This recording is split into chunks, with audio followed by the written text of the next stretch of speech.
If you saw us in the beginning, you would have said we were perfect. We lived in Seattle in a small apartment near the water.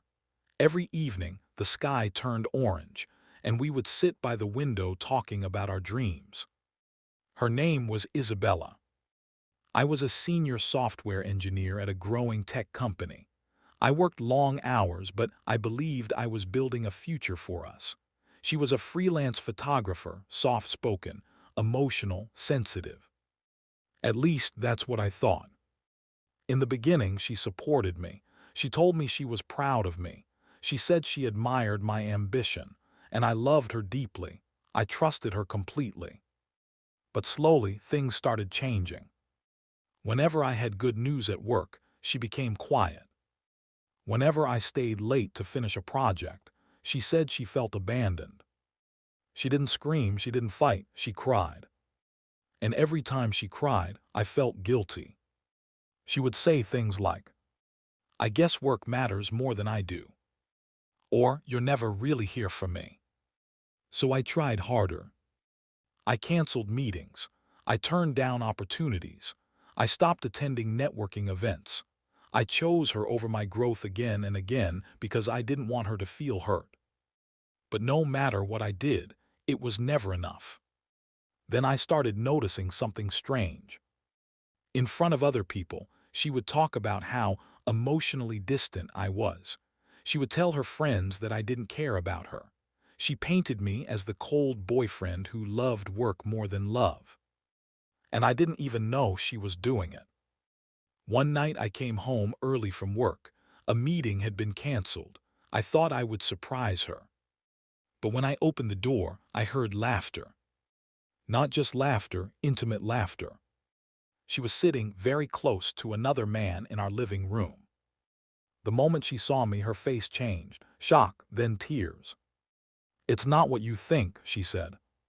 But I knew. After hours of arguing, the truth came out. She had been telling people I was emotionally neglecting her. She had been gaining sympathy. And while playing the victim, she was building a relationship with someone else. She said she felt lonely. She said I pushed her away. She said she needed comfort. And for the first time, I didn't feel guilty. I felt clear. Everything made sense, the crying, the manipulation, the way I always ended up apologizing. It was never about her being hurt. It was about control. If she was the victim, she could never be wrong. That night, something inside me broke. But something else woke up. Self-respect. I packed a small suitcase. She cried, she begged, she said we could fix it. But I finally understood something powerful. Love without respect is not love. I walked out quietly. The months after were painful. I doubted myself. I replayed memories. I questioned whether I had really failed her. But slowly, I rebuilt my life. I focused on my work again. I accepted a leadership role I once rejected. I reconnected with friends I had pushed away. I started taking care of myself. And little by little, I started feeling like myself again. Not the small version. Not the guilty version. The real version. Months later, she tried to reach out. She said she missed me. She said she made mistakes. But I didn't respond. Because sometimes closure is not a conversation. It's distance. Today, I don't hate her. I don't even feel anger anymore.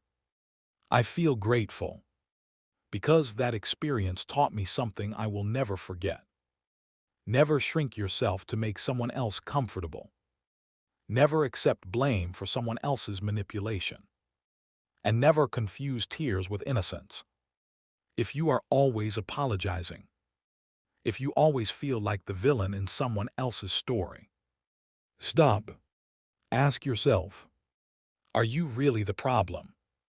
Or are you being controlled? Real love does not make you smaller. Real love does not destroy your confidence. And if someone plays the victim while breaking you, let them go. Because sometimes the greatest revenge is not getting even.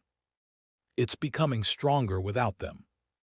And that is exactly what I did, Yellow Heart.